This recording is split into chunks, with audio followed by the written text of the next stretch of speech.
Hello everyone. आज की video में हम जेड स्टेनिंग करेंगे। ये माइक्रो के प्रैक्टिकल में आपसे जेड स्टेनिंग परफॉर्म भी करवाया जाता है, ठीक है। उसके बाद आपका वाइवा भी होता है जेड स्टेनिंग का। अब इसमें स्टेप तो 3 ही होते हैं, प्राइमरी स्टेन, फिर हमें डीकलराइजर डालना होता है, फिर काउंटर स्टेन डालनी होती है। ये तीनों सबको मतलब रटे होते हैं, प्राइमरी स्टेन क्या होती है, डीकलराइजर क्या होता है, काउंटर स्टेन क्या होती है। बट वाइवा में आपसे क्या पूछा जाता है, प्रिंसिपल पूछेंगे, वो सबको आता होता है। फिर उसके बाद आपसे पूछेंगे कि जो डीकलराइजर हम डालते हैं H2SO4 कितना % डालते हैं, और कौन से ऑर्गेनिज़म हैं जिनको हम इस जेड स्टेनिंग से देख सकते हैं। फिर उन ऑर्गेनिज़म्स में हम कितना % H2SO4 यूज़ करते हैं, या फिर जो काउंटर स्टेन हम नॉर्मली यूज़ करते हैं मिथाइलिन ब्लू, इसके अलावा और कौन सी स्टेन होती है। माइकोबैक्टीरियम ट्यूबरक्लोसिस के अलावा वो आपसे पूछेंगे नॉन ट्यूबरकुलर माइकोबैक्टीरिया के नाम बताओ, वो भी पूछते हैं। इसमें एलजी मीडिया के बारे में बहुत इंपॉर्टेंट क्वेश्चंस होते हैं, कुछ 2-3, वो भी टीचर आपसे पूछते हैं। जनरली लोगों को नहीं पता होता उन क्वेश्चन के बारे में। तो हम इस वीडियो में पूरा जेड स्टेनिंग को कवर करेंगे विद वाइवा क्वेश्चंस एंड इसका जो नॉर्मल प्रोसीजर है वो। अब इसका प्रिंसिपल क्या होता है, it is based on acid fastness of the bacteria. अब बैक्टीरिया के अंदर हमारी होती है माइकोलिक एसिड, ठीक है, ये वैक्सी होता है। और ये जो बैक्टीरिया है टीबी, ये एसिड फास्ट होता है। इसका मतलब क्या होता है एसिड फास्ट का, वो अभी हम थोड़ी देर में देखेंगे। तो जो एसिड फास्ट बैक्टीरिया होते हैं वो ब्राइट रेड और पिंक दिखते हैं, नॉन एसिड फास्ट हमें ब्लू दिखते हैं। इसका रीज़न अभी हम डिस्कस करेंगे। तो इसमें ना हम जब इसको स्टेनिंग करते हैं तो इसमें 3 स्टेप होता है। सबसे पहला हम जो हमारे पास प्राइमरी स्टेन होती है वो कौन सी होती है, कार्बन फिशन। ये हमारी रेड कलर की स्टेन होती है, यहाँ पे ये डायग्राम भी दिया हुआ है इसका। फिर हमारे पास डीकलराइजर होता है सेकंड स्टेप में, वो हमारा एसिड H2SO4 भी हो सकता है या फिर अल्कोहल भी यूज़ करते हैं, ठीक है। थर्ड स्टेप में हम डालते हैं मिथाइलिन ब्लू, ये हमारी सेकेंडरी स्टेन होती है। ये 3 नाम हो गए। उसके बाद स्टार्ट कैसे करेंगे, पेशेंट आपके पास टीबी का होगा तो सबसे पहले आप उसका स्पूटम सैंपल लोगे। अब स्पूटम सैंपल 2 स्पूटम सैंपल लिए जाते हैं। एक स्पोर्ट सैंपल होता है, जब आपके पास पेशेंट आया तो उसी टाइम पे आपको उनका स्पूटम सैंपल ले लेना है। और एक होता है अर्ली मॉर्निंग सैंपल, उनको बोलना है कि आपको सुबह अर्ली मॉर्निंग स्पूटम सैंपल देना है। वो कितना देना है, 2 to 5 ml sputum sample collect करते हैं हम। अब टीचर आपसे पूछेंगे और क्या ले सकते हैं हम इसका सैंपल में, तो हम लैरिंजियल एस्पिरेट ले सकते हैं, ब्रोंकियल एस्पिरेट ले सकते हैं, या फिर ब्रोंकियो एल्वुलर लेवाज ले सकते हैं। बच्चों के अंदर हम गैस्ट्रिक लेवाज लेते हैं। ये टीचर्स का ना फेवरेट क्वेश्चन होता है, क्यों लेते हैं गैस्ट्रिक लेवाज हम बच्चों के अंदर, क्योंकि छोटे बच्चों में क्या होता है वो स्पूटम को ना निगल जाते हैं अंदर, तो फिर इसके बाद इसलिए हमें उनका गैस्ट्रिक लेवाज लेना पड़ता है। नेक्स्ट आएगा आपसे टीचर्स पूछेंगे पेट्रोफ मेथड क्या होता है। अब स्पूटम सैंपल हमारे पास आया, अब उसके अंदर सलाइवा भी हो सकता है, वाटर भी हो सकता है ना। प्योर स्पूटम सैंपल हमें चाहिए होता है स्टेनिंग करने के लिए। तो पेट्रोफ मेथड क्या होता है, कंसंट्रेशन टेक्निक होती है जिसमें हम स्पूटम के अंदर 4% NaCl डाल देते हैं। अब हमने क्या किया, पेट्रोफ मेथड की ना फर्दर मॉडिफिकेशन की गई है, जिसमें हम क्या करते हैं NaLC मतलब N acetyl L cysteine plus 2% NaCl ये डालते हैं स्पूटम सैंपल के अंदर। ये कंसंट्रेशन मेथड हो गया। उसके बाद नेक्स्ट आता है, हमने सैंपल तो ले लिया, उसकी कंसंट्रेशन भी कर ली, फिर हम स्लाइड के ऊपर उसका स्मीयर बनाएंगे। अब जो स्लाइड होनी चाहिए हमारे पास वो क्लीन होनी चाहिए, ग्रीस फ्री होनी चाहिए, कोई स्क्रैच वगैरह नहीं होना चाहिए। तो उसके ऊपर हमने स्मीयर बना दिया। उस स्मीयर को हमने एयर ड्राई होने देना है, कितने टाइम के लिए, 15 से 20 मिनट के लिए ऐसे एयर ड्राई होने देना है उसको। उसके बाद हमने उसको क्या करना है, हीट फिक्स करना है। अब जब हम स्मीयर को हीट फिक्स करेंगे तो हीट करने से क्या होता है कि जो भी हमारा यहाँ पे स्पूटम होगा उसके अंदर जो भी प्रोटीन्स प्रेजेंट होते हैं उनकी क्या हो जाएगी, कोएगुलेशन हो जाएगी प्रोटीन्स की, जिसकी वजह से स्मीयर फिक्स हो जाएगा स्लाइड के ऊपर, ठीक है। और जो हमारा स्मीयर है वो कहाँ बनना चाहिए, यहाँ पे सेंटर के अंदर हमारा ये स्मीयर बनता है इसका। अब हमारे पास पेशेंट आया, हमने सैंपल ले लिया, स्पूटम सैंपल ले लिया, इसके अलावा और कौन से सैंपल ले सकते हैं हमने वो भी देख लिया। उसके बाद स्लाइड के ऊपर हमने स्मीयर बना लिया। अब हम स्टेनिंग स्टार्ट करते हैं। सबसे पहले हमारी प्राइमरी स्टेन होती है, वो हमें डालनी है कार्बन फिशन। अब टीचर्स आपसे पूछते हैं कि कितना % कार्बन फिशन होना चाहिए, 1%, 1 to 2%, ठीक है। तो हमने स्लाइड के ऊपर कार्बन फिशन डालना है 1 to 2%, ठीक है। तो वो हमने 5 से 10 मिनट तक डालना है स्लाइड के ऊपर, और उसके बीच में हमें क्या करना है, हीटिंग करनी है। इंटरमिटेंट हम हीटिंग करते हैं, बीच बीच में हीटिंग करते हैं। कब तक हीट करेंगे, जब तक वेपर्स ना राइज़ हो जाएं स्लाइड के ऊपर। जैसे ही वेपराइज़ हो गया आपको हीट नहीं करना, फिर थोड़ी देर के बाद फिर से हीट करना है, वो होता है इंटरमिटेंट हीटिंग। अब स्लाइड को एक बात का ध्यान रखना है, ड्राई नहीं होने देना, तो इसके लिए हमें दोबारा से भी स्टेन डालना पड़ सकता है स्लाइड के ऊपर कार्बन फिशन को। उसको ड्राई नहीं होने देना स्लाइड को, इंटरमिटेंट हीटिंग करते रहना है, ठीक है। इससे क्या होगा, हीटिंग करने से कि जो बैक्टीरिया के अंदर माइकोलिक एसिड प्रेजेंट होते हैं ना, वैक्सी होते हैं ना माइकोलिक एसिड, ठीक ठीक है। तो ये जो वैक्सीमाइकोलिक एसिड है, जब हम हीट करेंगे तो ये मेल्ट हो जाएगा और जो स्टेन है हमारी ये बैक्टीरिया के अंदर चली जाएगी। ठीक है, फिर उसके बाद हमें स्लाइड को वॉश कर देना है after 5 to 10 minutes. Then next step हमारा होगा डीकलराइज़र। ये बहुत इंपॉर्टेंट स्टेप है, यहाँ से क्वेश्चन भी पूछे जाते हैं। H2SO4 20% हम यूज़ करते हैं एज ए डीकलराइज़र। ये स्लाइड के ऊपर डाल लेंगे 2 to 4 मिनट्स के लिए। या फिर क्या यूज़ कर सकते हैं, एसिड एल्कोहल। क्या होता है इसके अंदर 3 ml HCl होता है, HCl इज़ एसिड ना, और 97 ml एल्कोहल होता है। ठीक है, इट इज़ एसिड एल्कोहल। तो ये हम स्लाइड के ऊपर डाल लेंगे। इससे क्या होगा एसिड एल्कोहल से कि जो TB है, माइकोबैक्टीरियम ट्यूबरक्लोसिस होता है, उसको हम क्या बोलते हैं, इट इज़ एसिड फास्ट, ये बोलते हैं ना। इसका मतलब क्या है कि जैसे हमने प्राइमरी स्टेन डाली तो जो माइकोलिक एसिड था वो मेल्ट हुआ और स्टेन उसके अंदर चली गई। ठीक है, और वो नॉर्मल बैक्टीरिया उनके अंदर भी स्टेन चली गई प्राइमरी वाली। पर जो डीकलराइज़र हमने H2SO4 डाला उससे क्या होगा, जो नॉर्मल बैक्टीरिया है उनसे वो स्टेन बाहर निकल जाएगी और वो डीकलराइज हो जाएंगे। बट जो TB वाला बैक्टीरिया है उनके अंदर से वो स्टेन बाहर नहीं निकलेंगे और वो डीकलराइज भी नहीं होंगे, मतलब कि वो रेड के रेड ही रहेंगे वहाँ पे। तो दैट मीन्स कि वो एसिड फास्ट है, वो एसिड से चला करके वो एसिड जब हम डालेंगे उसके अंदर H2SO4 डालेंगे तो उनसे वो स्टेन बाहर नहीं निकलेगी। ठीक है, तो इसका मतलब ये होता है एसिड फास्टनेस के ऊपर ही हमारा ये पूरा जेडन स्टेनिंग बेस्ड है। तो this are acid and alcohol fast. हमने डीकलराइज़र डाल दिया तो नॉर्मल बैक्टीरिया के अंदर से जो हमारी कार्बन फ्यूशन थी वो बाहर निकल गई वो स्टेन, एंड जो TB वाला बैक्टीरिया है उसके अंदर से बाहर नहीं निकली, तो वो स्टेन अभी पिंक रेड कलर का ही है। देन काउंटर स्टेनिंग डालेंगे। नॉर्मल बैक्टीरिया के अंदर से स्टेन बाहर निकल गई थी डीकलराइज़र डालने की वजह से, अब उनको स्टेन करने के लिए कुछ तो डालना पड़ेगा ना।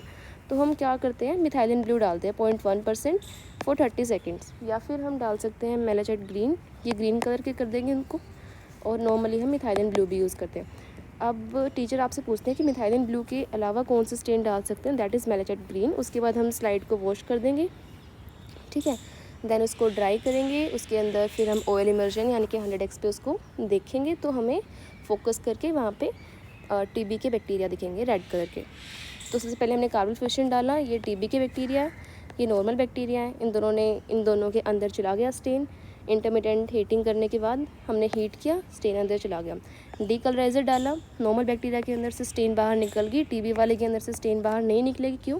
क्योंकि इट इज़ एसिड फास्ट, कोई असर नहीं होता है इसके ऊपर एसिड का या फिर एल्कोहल का। ठीक है, फिर हमने मिथाइलिन ब्लू डाला। अभी जो बैक्टीरिया कलरलेस हो गए थे इनके अंदर ये स्टेन आ गई मिथाइलिन ब्लू काउंटर स्टेन, और फिर हमें ऐसी माइक्रोस्कोप पे दिखती है। इंटरप्रिटेशन क्या होगी, जो माइकोबैक्टीरियम ट्यूबरक्लोसिस है वो हमें ऐसे दिखेंगे, लॉन्ग स्लेंडर, थोड़े कर्व्ड, बीडेड टाइप। ठीक है, और जो माइकोबैक्टीरियम बोविस होगा उसकी अपीयरेंस होती है यूनिफॉर्म, ऐसी स्लाइड हमें दिखेगी। अब ये काफ़ी इंपॉर्टेंट है ये चीज़। कितना परसेंट H2SO4 यूज़ करते हैं? TB के लिए हम यूज़ करते हैं 25-20%। लेप्रोसी के लिए भी हम जेडन स्टेनिंग करते हैं, उसमें हम यूज़ करते हैं 5% H2SO4। नोकार्डिया के लिए हम यूज़ करते हैं 1%। फिर कुछ और पैरासाइट्स, ये टीचर पूछते हैं कि कौन से पैरासाइट एसिड फास्ट होते हैं, तो हमें बताना है क्रिप्टोस्पोरिडियम, साइक्लोस्पोरा, सिस्टोआइसोस्पोरा। जो क्रिप्टोस्पोरिडियम आप पढ़ोगे, क्रिप्टोस्पोरिडियम पार्वम होता है, it is I think AIDS वाले के अंदर ये most common cause of diarrhoea cryptosporidium ही होता है शायद। तो ये 0.5% इसमें H2SO4 यूज़ करते हैं। स्पोर्ट्स जो होते हैं उनके लिए हम 0.25 से 0.5%, इसको तो रट लेना अभी से, इसको तो रट लेना, ये काफ़ी इंपॉर्टेंट है, सारी परसेंटेज याद करनी, और ये पैरासाइट्स तो बहुत ही ज़्यादा इंपॉर्टेंट है। देन आएगा ग्रेडिंग। अब आपकी ना हमारे जैसे 12 नंबर का क्वेश्चन आया था TB के ऊपर, तो उसमें आपसे ग्रेडिंग पूछते हैं कि सबसे पहले क्या हुआ कि आपने 100 फील्ड देखने होता है। अगर उसमें आपको 1 to 9 बैक्टीरिया दिखते हैं then it is positive, but कोई +1 +2 नहीं, स्कैंटी है। 100 फील्ड्स के अंदर अगर 10 to 99 बैक्टीरिया दिखते हैं दैन इट इज़ +1। अगर पर फील्ड आपको 1 to 10 बैक्टीरिया दिखते हैं दैन +2, एंड पर फील्ड अगर 10 से भी ज़्यादा बैक्टीरिया है दैन +3 ग्रेडिंग। ये आपको ड्रॉ करनी होती है ऐसे टेबल। देन आएगा, अब टीचर आपसे पूछते हैं वाइवा में कि क्या कोई माइक्रोस्कोपिक फ्लोरोसेंट स्टेन भी होती है TB के लिए। हम जेडन स्टेन की बात करते हैं हमेशा, तो क्या फ्लोरोसेंट कोई स्टेन होती है? हाँ होती है, कौन सी? ओरामिन एंड रोडामिन। ये आपको देखना होगा फोटो में, ये जो है ये TB के बैक्टीरिया हैं, ये फ्लोरोसेंट स्टेन हमने यहाँ पे की है, कौन सी होती है? ओरामिन एंड रोडामिन। ये वाइवा में पूछे जाते हैं क्वेश्चंस। देन आएगा कल्चर मीडिया कौन सा यूज़ करते हैं? सबको रटा होता है कि LG मीडिया होता है, बट LG मीडिया के अलावा और क्या होता है, ये वाइवा का क्वेश्चन होता है। इसमें और एक तो एग बेस तो हमारा LG मीडिया होगा, ठीक है, इसमें से कोई भी 3-4 याद कर लेना। एक आपसे पूछेंगे ये वाला मिडल ब्रुक मीडिया, ठीक है। ये लिक्विड मीडिया पूछेंगे आपसे, कौन सा लिक्विड मीडिया होता है, तो आपको बताना मिडल ब्रुक, ठीक है, और एक दो इसमें से नाम याद कर लेना। नेक्स्ट आएगा एलजी मीडिया। एलजी मीडिया की ऐसा आपको दिखेगा, ग्रीन ग्रीन कलर का होता है, ठीक है। जब इसके अंदर टीबी ग्रो करता है तो उसकी ना 3 आपको वर्ड पता होने चाहिए, rough, tough and buff. Rough, tough, buff. Buff का मतलब होता है क्रीम कलर, आपको दिख ही रहा होगा यहाँ पे क्रीम कलर की कॉलोनी होती है। तो एलजी मीडिया के ऊपर टीबी की कॉलोनी कैसी होती है, ये क्वेश्चन होगा। आपको आंसर क्या देना है, rough, tough and buff colony होती है। कितना टाइम लगता है इस पर ग्रो करने के लिए टीबी को, बैक्टीरिया को, इसके ऊपर लगता है 6 to 8 वीक्स लगती है टीबी के बैक्टीरिया को ग्रो करने के लिए।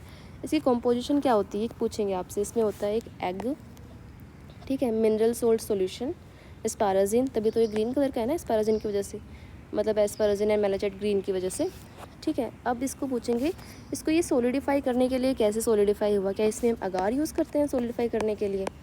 बिल्कुल भी नहीं, हम इसमें अगार यूज़ नहीं करते।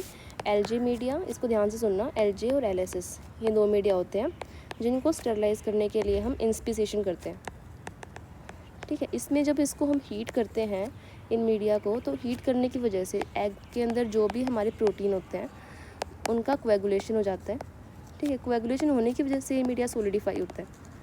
इसके लिए अंदर हम कोई अगार यूज़ नहीं करते सोलिडिफाई करने के लिए। ये इंस्पिसेशन से हीट होने की वजह से प्रोटीन की कोएगुलेशन होती है, जिसकी वजह से ये सोलिडिफाई होता है, ठीक है। ये 3-4 क्वेश्चन इस मीडिया के ऊपर पूछते हैं। देन ऑटोमेटेड मेथड, इसमें होता है MGIT। MGIT मतलब माइक्रोबैक्टीरियल ग्रोथ इंडिकेटर ट्यूब। इसमें क्या यूज़ करते हैं, मिडल ब्रुक, वही लिक्विड मीडिया गया मिडल ब्रुक, वो इसमें यूज़ करते हैं। मिडल ब्रुक 7H9 ग्रोथ होता है। ये जो आपको ट्यूब दिख रही है ना, ये वाली ट्यूब्स होती हैं, ये ना फ्लोरोसेंट ट्यूब होती हैं। इसमें नॉर्मली तो बैक्टीरिया ग्रो नहीं करता है, तो जो ऑक्सीजन प्रेजेंट है ना, वो जो फ्लोरोसेंस है इसको क्विंच कर लेती है। मतलब बाहर हमें कोई चमक ऐसे दिखती नहीं है, फ्लोरोसेंस नहीं दिखता, बट जब बैक्टीरिया ग्रो करेगा तो वो ऑक्सीजन को कंज्यूम कर लेगा। अब ऑक्सीजन को कंज्यूम कर लेगा तो जो फ्लोरोसेंस है फिर हमें वो दिखती है यहाँ पे इसके अंदर, MGIT के अंदर, ठीक है। इसमें पूछते हैं क्या यूज़ करते हैं, मिडल ब्रुक 7H9। देन आएगा CB नेट, ये काफ़ी इंपॉर्टेंट है। इसके ऊपर यहाँ पे लिखा ही होता है जीन एक्सपर्ट, ठीक है। और ये हमने यहाँ पे स्पूटम का सैंपल रख देना है अपना। इसकी एडवांटेज क्या है कि यहाँ पे ना टीबी का डायग्नोसिस भी हो जाता है और साथ में हमारा रिफैम्पिसिन का रेजिस्टेंस भी पता लग जाता है कि रिफैम्पिसिन एक ड्रग होता है जो टीबी की ट्रीटमेंट में हम यूज़ करते हैं काफ़ी कॉमनली, तो उसका भी ये जो रेजिस्टेंस है कहाँ डिटेक्ट होता है, RPOB जीन, ये जीन भी पूछ सकते हैं आपसे। देनेगा लेटेंट टीबी। अब लेटेंट टीबी के लिए हम टेस्ट कौन सा करते हैं, ट्यूबरक्लिन या फिर मोन्टोक्सटिक, ये काफ़ी ज़्यादा इंपॉर्टेंट है। इसके अलावा और क्या, उसका नाम आपसे पूछ लेंगे, IgRA, इंटरफेरन गामा रिलीज, ऐसे इसका नाम याद कर लेना। नेक्स्ट आएगा ट्यूबरक्लिन टेस्ट में करते क्या हैं, इसके ना 3-4 इंपॉर्टेंट क्वेश्चंस हैं। सबसे पहले तो टाइप 4 हाइपर सेंसिटिविटी होता है। हम क्या इंजेक्ट करते हैं, इंट्राडर्मल, यहाँ पे इंट्राडर्मली हमने इंजेक्ट किया है क्या, 0.1 ml, ये ml याद रखना है। मोस्टली जो इंट्राडर्मल है हम 0.1 ml ही देते हैं। जैसे हम इसकी वैक्सीन देखेंगे टीबी की, BCG वैक्सीन जो होती है वो भी हम 0.1 ml इंट्राडर्मल देते हैं, ठीक है। तो ये जो हम ट्यूबरक्लिन टेस्ट कर रहे हैं इंट्राडर्मल 0.1 ml, क्या इंजेक्ट करते हैं हम, PPD, क्या फुल फॉर्म होती है, प्योरीफाइड प्रोटीन डेरिवेटिव, ये हमने यहाँ पे इंट्राडर्मल ही इंजेक्ट कर देना है। उसके बाद हमने 48 to 72 आवर्स तक वेट करना है। वेट करने के बाद हमें देखना है क्या, हमें जो रेडनेस है ना, यहाँ पे रेडनेस को हमें नहीं मेज़र करना, इतना मतलब रेडनेस को हमें नहीं मेज़र करना, हमें मेज़र करना इंड्यूरेशन। इंड्यूरेशन का मतलब क्या होता है, जो स्किन थोड़ी सी रेज हो जाती है ना ऊपर की तरफ, थिकेंड सी रेज स्किन होती, रेज हो जाती है थोड़ी स्किन, तो हमें उस पार्ट को मेज़र करना है, ना कि हमें रेडनेस को मेज़र करना है। ये काफ़ी इंपॉर्टेंट है, पूछा भी जाता है कि what to measure in duration and what not to measure is erythema, ठीक है। उसके बाद आएगा इंटरप्रिटेशन क्या होती है इसकी, कब हम बोलेंगे कि ट्यूबरक्लिन टेस्ट पॉजिटिव है, कब नेगेटिव है। जब हम इसको मेज़र करते हैं तो अगर वो 10 mm से ज़्यादा है, मोर देन 10 है तो पॉजिटिव, लेस देन 5 mm है नेगेटिव, बीच में है 6 to 9 mm equivocal, it can be positive और नेगेटिव। पॉजिटिव किस में होता है, पास्ट इन्फेक्शन में, मेनली प्रेजेंट इन्फेक्शन में। फॉल्स पॉजिटिव हो सकता है क्योंकि जब अगर बंदे ने BCG वैक्सीन ली है उसमें हो सकता है, या फिर नॉन ट्यूबरकुलर माइकोबैक्टीरिया होंगे उनमें हो सकता है। अब इनके ना टीचर आपसे नाम पूछेगा तो वो आपको याद कर लेने, 2 एग्जाम्पल मैं भी बता दूँगी थोड़ी देर में। ये फॉल्स नेगेटिव हो सकता है अगर अर्ली टीबी है, या फिर HIV वाले पेशेंट के अंदर टीबी है, तो HIV में तो वैसे लो इम्यूनिटी होते हैं तो कोई इम्यून रिस्पॉन्स आएगा ही नहीं, ठीक है। तो उस केस में फॉल्स नेगेटिव भी हो सकता है। देन आएगा MPT64 एंटीजन टेस्ट होता है, ये कार्ड टेस्ट होता है ऐसे। नेक्स्ट आएगा लैम एसे, ये क्या होता है, इसमें पूछ सकते हैं आपसे, लाइबो रैमिनो मैनन एसे, इसके नाम देख लेना बस। ये बेसिकली यूरिन सैंपल पे करते हैं and it is good for HIV patient with TB, ठीक है। देन आएगा प्रोफाइलेक्सिस, ये काफ़ी ज़्यादा इंपॉर्टेंट है, मतलब बहुत ज़्यादा। वैक्सीन कौन सी, BCG, फुल फॉर्म क्या होती है, बैसिलस, यहाँ पे C आएगा, कैलमेट ग्यूरिन, स्ट्रेन कौन सी होती है, इसको तो रट लो भाई, डैनिश 1331 स्ट्रेन।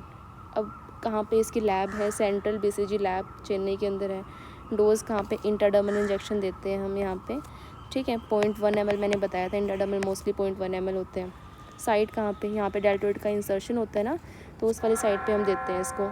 इम्यूनिटी कितनी साल तक होती है इसकी, 15 to 20 ईयर्स तक BCG वैक्सीन से इम्यूनिटी हमें होती है। कॉन्ट्रा इंडिकेशन हमें लो इम्यूनिटी पेशेंट, यानी कि हमें उनमें नहीं देना, जो ओल्ड एज हो गया, HIV वाले हो गए, इनमें हमें नहीं देना।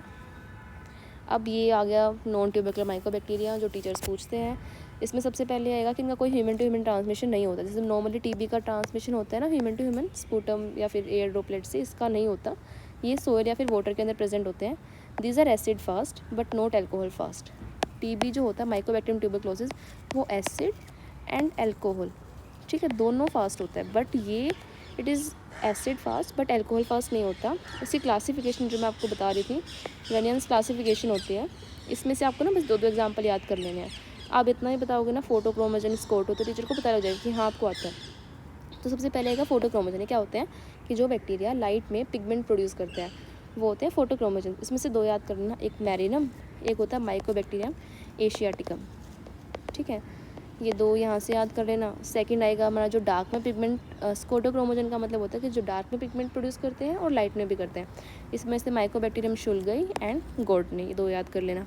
नॉन फोटोक्रोमोजन्स जो पिगमेंट ही प्रोड्यूस नहीं करते, माइकोबैक्टीरियम एवियम इंटरसेलुलरी, माइकोबैक्टीरियम जिनोपी, ये 2 याद कर लेना। देन आएंगे फोर्थ है हमारे रैपिड ग्रोवर्स। इसमें ये जो इनमें से कोई भी 2 एग्जाम्पल आप याद कर लेना, ठीक है। देन आएगा एक्स्ट्रा पल्मोनरी ट्यूबरक्लोसिस। अब हम जनरली पढ़ते हैं कि जो TB है वो लंग का इन्फेक्शन है, लंग के अंदर होता है। तो लंग के अलावा और कहाँ हो सकता है, एक्स्ट्रा पल्मोनरी। देन सबसे मोस्ट कॉमनली हमारा लिम्फ नोड के अंदर होता है। तो उसकी डिटेक्शन के लिए हम क्या करते हैं, जैसे लंग के लिए तो हमने स्पूटम सैंपल ले लिया, तो वहाँ पे हम क्या करते हैं, वहाँ पे हम FNAC करते हैं। FNAC क्या होता है, फाइन निडल एस्पिरेशन साइटोलॉजी। इसमें वो निडल होती है, इसका फ्रेंजन हैंडल होता है, जो स्पोर्टिंग में बेसिकली रखा जाता है पैथो के अंदर। तो FNAC हम करते हैं, उसमें से हम जो एस्पिरेट करेंगे उसको देखते हैं कुछ, मतलब उसकी फिर वो स्मेयरिंग करके, स्मेयर बना के फिर उसको फर्दर हम इन्वेस्टिगेट कर लेते हैं। या फिर TB मेनिंजाइटिस भी होता है, वहाँ पे कोब वेब रिएक्शन होती है CSF के एग्जाम्पल के अंदर। तो मोस्ट कॉमनली हमारा लिम्फ नोड के अंदर होता है। किडनी के अंदर होगा तो पुटी किडनी बोल लेंगे, ब्लैडर के अंदर होगा थिम्बल ब्लैडर बोल लेंगे, स्केलेटल उसमें होगा तो स्पाइन में होगा तो पोर्ट स्पाइन होंगे, ठीक है, CNS वगैरह में हो सकते हैं।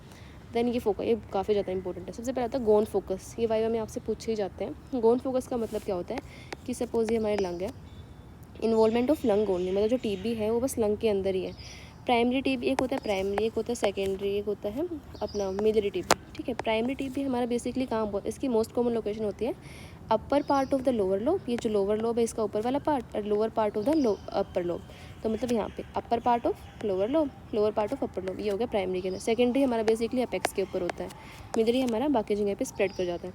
तो गोन फोकस जो हमारे लंग के अंदर होगा कॉम्प्लेक्स होगा। जब हमारे जहाँ पे हाइलर लिम्फ नोड होते हैं ना, ये जब ये भी इन्वॉल्व हो जाएंगे तो उसको बोल देंगे गोन कॉम्प्लेक्स। रैन के कॉम्प्लेक्स क्या होता है कि जो ये गोन कॉम्प्लेक्स है हमारा लंग प्लस लिम्फ नोड, इसके अंदर जब कैल्सिफिकेशन हो जाते हैं। साइमंड हम कब बोलते हैं, लीवर वाला पार्ट इन्वॉल्व हो जाता है, जब लीवर में चला जाता है। विगर्ट कब बोलते हैं, जब ब्लड वेसल के अंदर होता है। रिच फोकस कब बोलते हैं, ब्रेन के अंदर जब हो जाता है।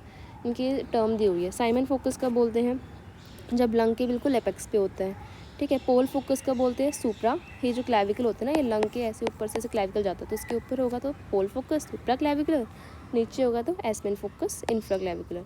ये कुछ टर्म है, ये स्टार्टिंग वाले तो पक्का याद रख लेना तीनों। देन उसके बाद ट्रीटमेंट आएगा। इसमें ना आपको TB वाले पेशेंट को ट्रीट करने के लिए सबसे पहले ना आप उसको, हमारे पास 2 पैक होते हैं, एक रेड कलर का, एक ग्रीन कलर का। रेड का मतलब क्या होता है, डेंजर, मतलब स्टार्टिंग में बंदा सीवियर है तो उसको हमें डेंजर है, तो फिर हमें स्टार्टिंग में उसको रेड पैक देते हैं।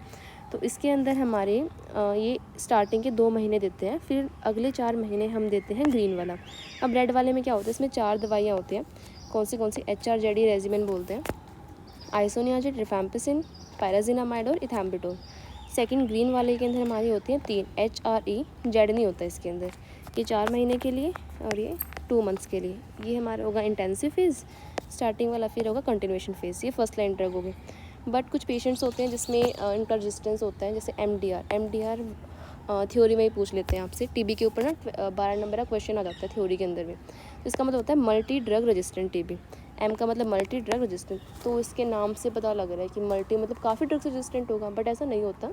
ये बेसिकली 2 ड्रग से रेजिस्टेंट होता है, रिफैम्पिसिन एंड आइसोनियाज़िड ओनली। इनसे रेजिस्टेंट होता है तो उसको बोलते हैं हम MDR-TB। इसका मतलब MDR का मतलब ये नहीं कि मल्टी है तो मतलब सबसे होगा, नो, ये होगा रिफैम्पिसिन और आइसोनियाज़िड से। फिर हमारे आएगा XDR-TB। XDR क्या होता है? Extensive drug resistance TB। तो MDR तो है ही है वो, साथ में हमारे सेकेंड लाइन ड्रग। अब सेकेंड लाइन ड्रग से भी रेजिस्टेंट होगा, वो कौन से होते हैं? जैसे फ्लोरोक्विनोलोन, जैसे लियोफ्लोक्सासिन वगैरह हो गए, तो अगर इनसे भी रेजिस्टेंट है तो उसको बोलते हैं हम XDR-TB। नेक्स्ट आएगा कोच फिनोमिना होता है। ये जनरली पूछा जाता है, जैसे कोच के पोस्टुलेट होते हैं वैसे कोच का फिनोमिना होता है। ये जो ट्यूबरकुलिन टेस्ट है ना, उसका भी बेसिस है ये कोच फिनोमिना। इसमें क्या था, जो गुनिया पिग्स थे ना, उसके अंदर पहले टीबी का इन्फेक्शन था, उसको दोबारा फिर री इन्फेक्ट किया गया जब टीबी के बैक्टीरिया दोबारा उसके अंदर डाला गया, ठीक है, तो उसके अंदर फिर से वो रिएक्शन आई रिदिमा वगैरह वाली। अब आवा क्वेश्चन है, प्रिंसिपल मैंने बता दिया, काफ़ी इंपॉर्टेंट है। Then counter staining other than methylene blue, ये मेरे से भी पूछा गया था वाइवा में, तो आएगा मैलाजेट ग्रीन, ठीक है, ये आपको पता होना चाहिए। देन डीकलराइजर अदर देन H2SO4, मैंने बताया था एसिड एल्कोहल। इसमें क्या होता है, 3 ml आपका HCl होता है और 97 ml ऊपर देख लेना एल्कोहल होते हैं। कुछ अदर एसिड फास्ट ऑर्गन जो मैंने लिस्ट आपको दे दी थी, ये सारे ना वाइवा क्वेश्चन है जो हमसे पूछे गए थे और आपसे भी, मतलब ये TB वाले वाइवा में पूछे ही जाते हैं। वाई MTB एसिड फास्ट मैंने बता दिया, माइकोलिक एसिड होता है एंड ये रेजिस्ट होता है एसिड से, रेजिस्टेंट मतलब एसिड से डीकलराइज नहीं होने देता खुद को। इंटरमीडिएट हीटिंग क्यों करते हैं फर्स्ट स्टेप के अंदर, ठीक है। एक्स्ट्रा पल्मोनरी TB क्या होता है, इसका डायग्नोसिस कैसे करते हैं, फोकाई जितने मैंने आपको लिस्ट दी वो सारे, culture media used to grow TB, LJ media, और बाकी जो लिस्ट है उसमें 2-3 नाम याद कर लेना, मिडल ब्रुक जरूर याद कर लेना। कॉन्स्टिट्यूएंट्स ऑफ LJ मीडिया करने ही है। सोलिडिफाइंग एजेंट अगार नहीं होता, ठीक है, इंस्पिसेशन करते हैं, उससे प्रोटीन कोएगुलेट करते हैं, उसकी वजह से सोलिडिफाई होता है, अगार से नहीं होता। मैंने गलत कर दिया था ये question. Method used to solidify LJ media मैंने बता दिया। फंक्शन ऑफ मैलाजेट ग्रीन, ठीक है। Time required to grow 6 to 8 weeks, ये भी याद करना, 6 से 8 हफ्ते, लगभग 2 महीने लग जाते हैं। जनरेशन टाइम TB का क्या होता है, ये देख लेना। Colony characteristic of MTB, rough tough buff colony, concentration of sputum, Petroff method, tuberculin test बता दिया, कोच फिनोमिना, ड्रग्स वगैरह हो गए, MDR XDR TB मैंने बता दिया, वैक्सीन बता दी। स्ट्रेन पूछते हैं, Danish 1331, dose 0.1 ml, route intradermal, contraindication low immunity patient person में नहीं देना, random classification for MTB। So it was